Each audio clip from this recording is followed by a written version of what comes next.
Okay, this is Brother Mike again. This is my charge battery. It's at 13.2 and I'm only running it at about an amp and a third. About 1300 and the split positive right there on that inverter right there. See that inverter? I had to discontinue this motor because I have a short somewhere, and I'm going to open it up for you and show you the inside. Okay, this is how it's running right now though.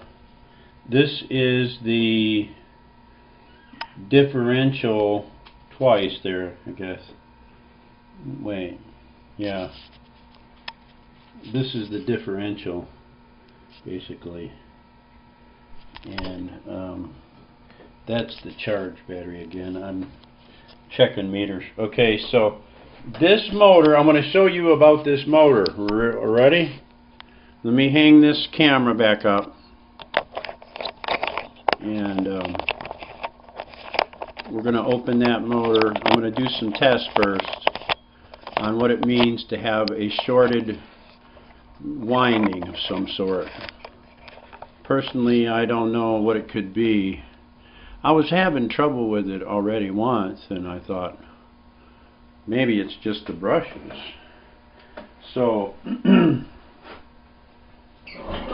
what I'm doing is I'm going to show you is I'm going to take a meter, and I didn't show you it running. I could show you it running, and we get I'm going to show you it running. Let me shut this off and I'll run this, and then I'll show you the voltage.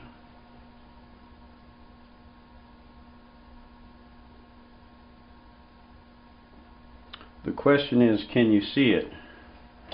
Well, when I run it, I'll just say this. When I run it, one of the legs, here, let me get this.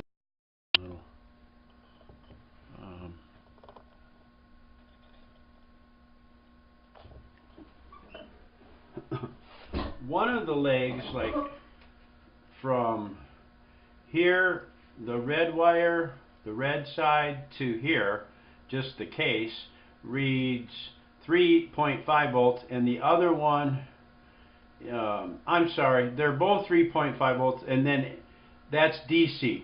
And then AC, it's 3.5 volts AC from here to here, or from there to there. But it appears that it must be shorted, right? So I'm going to take it apart here and look inside. And also I want to point out some things about how you take these motors, put these motors back together. If you're using tape on brushes, that's quite a bit harder unless you have really sticky tape.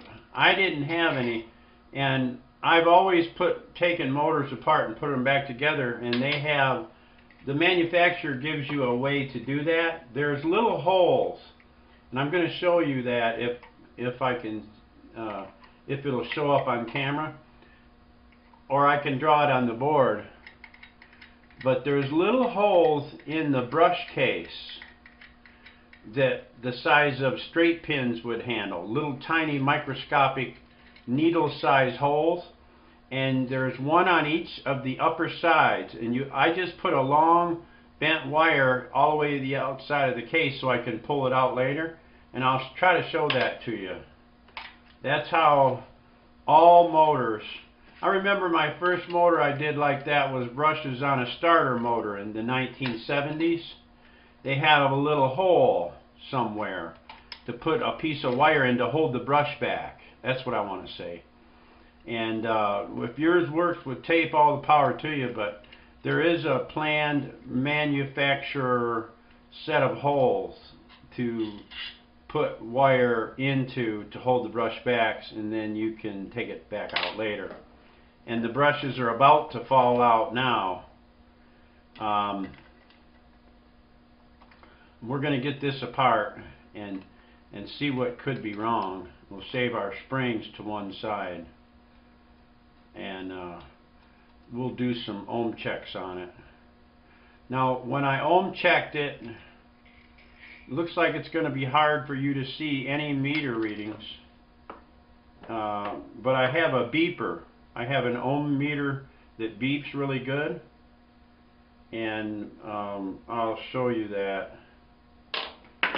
Now this is the ohm meter that beeps. You probably can't read it too well. And when we roll it around to ohms, and then I touch it together, you'll hear it. Hear that? And that's 0. And that's what we're using to test this, hopefully. Now here comes there's the springs all falling out, right? And I'm looking for anything in there that might be shorted or anything burnt or something, right? And let's see, I've got 1, 2, 3, 4 springs. Okay, there's 4 springs. Now maybe we'll get back to this if we have to, but I don't imagine that's it. But here's the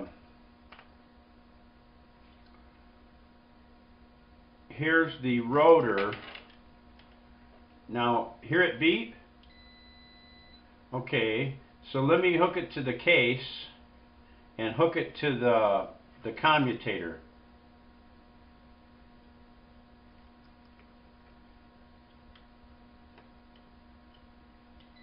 Now it works here. Hear it? Well, that's no problem.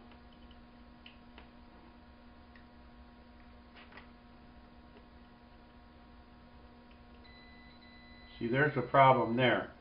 There's something here. When I put this on the shaft, I'm trying to find it now. This one is shorted somewhere. This winding here on this side is shorted to ground, and this one is too. Well, this is the same winding over here. This one is not on this side. So we found out that, let me push this out.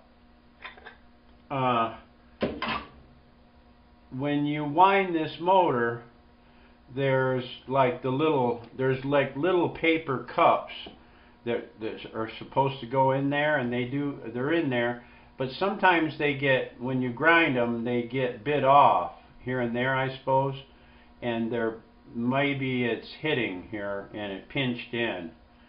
Or when I pounded this down with a block of wood to get that down more, I might have did it too hard, because I'm fighting to keep good room here all the time. This was my first one, my first motor, so that's pretty much what I got to do. I got to take this all apart and hear it beep again, and and this winding here is bad. It's shorted to ground right there. So I don't know. I guess there ain't really any way you can fix that. You just have to cut it off and put another one on there.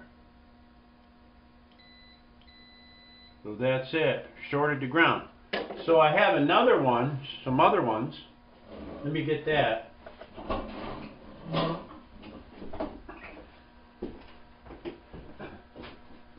Now this is a 24 volt unit. And we'll put this one aside for now. Now this is a 24 volt scooter motor. We could use that. I'm not going to be using it. It's been laid up for years. I haven't used it for any scooters. And well, actually not really for years. This is a new out of a new one of those you know, like a push scooter, the old-fashioned push scooters. a Razor push scooter type style, you know, with no seat. And they're pretty new, pretty nice actually. And I could go between testing here, you know, to see if we have to know beyond a doubt that there should be no short there. So I was just going to show that to you with a regular scooter motor. Now here's a regular scooter motor. That was my inverter came on. My inverter fan. Okay, here's a regular scooter motor. You can't see the meter really well, but you can hear it. And this is the wires on there. You can hear it go. I can get in between maybe. It goes on and off, and it's showing like 1 ohm or something. But there's no short to ground. See, I'm grounded here now, and this is grounded here. There's no short to ground. But if you rub these on the face, see those two, it's grounded there. And on the shaft, you could check the shaft and stuff. There's no ground. There's no problem there. So I messed up. I messed up on my winding job, and I could run between the positives on this and use a boost motor, I suppose, just to try it, just to explore with it. But that's what I wanted to show you.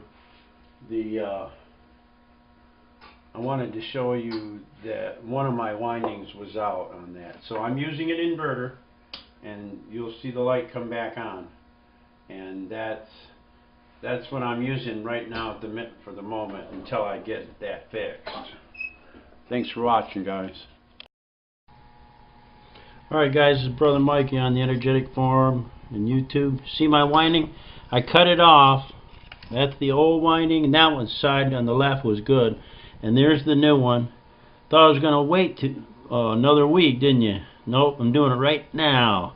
Okay. Now, the other thing else I wanted to show you was this. Can you see that? You see that safety pin? See how it's through the brush holder? There's a small hole in the upper portion of the brush holder. Better over here, I guess. See that little hole it went through? And just unravel your safety pin like that. Okay? And then pull them out when you're done. Get your springs in there. There's a hole in all these things. Okay, this is Mikey. Now there it is, quick epoxied. I just got to solder it. I just took out a couple hours to wind it up, cut it off with a knife and wind it up. Now I got a new winding on this side, and quick epoxy in black on top to keep it from coming out, and then super glued the windings too. Okay, be right back. Okay, I'm back. See the safety pins? Here, let me move it to the magnifier. See the 4 safety pins with there's tiny little holes. I don't know if you can see those tiny little holes where it goes through the top. Okay, be right back. Okay, I'm back. It's working again properly, but it still has a short to ground. I think they ground the case on one of the windings. I'm going to deduct that. I'm going to say they have some sort of shorting, or I have a faulty something somewhere. But my winding was bad, because now I'm in the proper direction, and I'm getting ohm readings, or much nicer ohm readings, so evidently it was. And I insulated my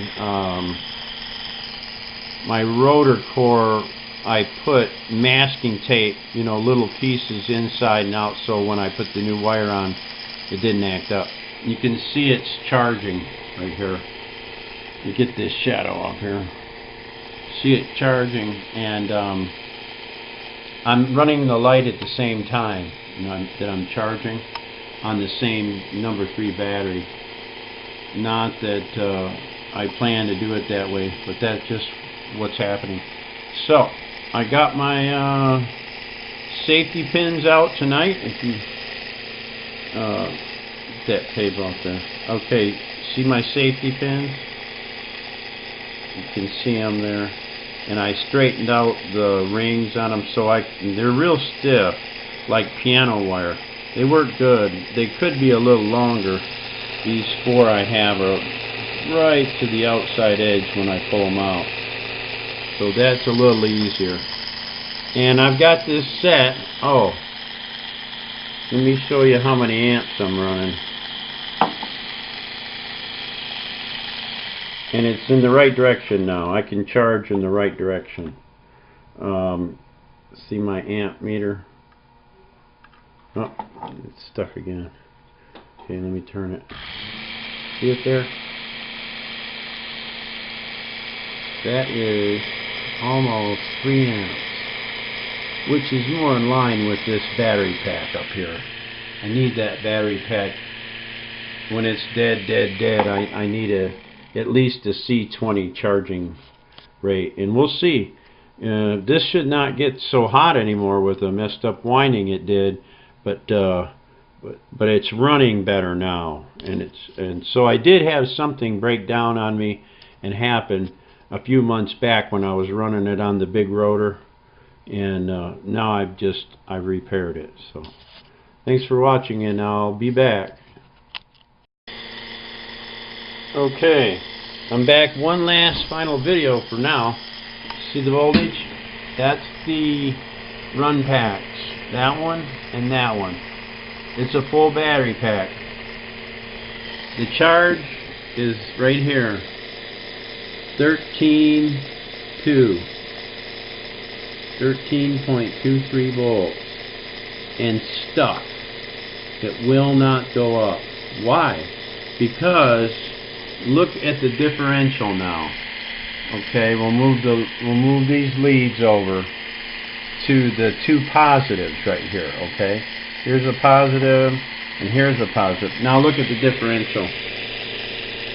It's $11.99 and dropping. Full batteries. The charge battery's full, the run battery's full, and the differential is failing. And you need a higher differential to continue to drive this battery 3 up. You need it to be 14.5, and it's $11.99. See that? Okay, so this is, significant, and I'm learning, and so just be patient with me. I'll catch up. If I put it back now, I see that now. If I put the probes back on the charge battery, you'll see it's like stuck. It goes up maybe a little, and I don't see how it can, but it's stuck at 13.2 and will not move up because there's not enough of a potential difference to do anything else except just trying to paddle back upstream again. And then I'm watching these. They bounce. Sometimes they bounce up and down, but basically when I unhook, you'll watch them all go up. See the voltages all rise way up. 1274 way on up, 1270, both 1270. So there is a loading. There is an energy draw and loading, and nothing is happening here. There's no charging, so I have to get the booster. Okay, so I got it back working again, and I'm checking the heat to see if 3 amps is a little too much for it or what. It shouldn't be. I think I have 13 ohms, if I remember correctly. Yeah. That doesn't seem right though, does it? 13 ohms? I must be reading something else, but maybe it's 1.3. I was in a hurry. But anyway, I'll get back to you on the ohm reading. See ya.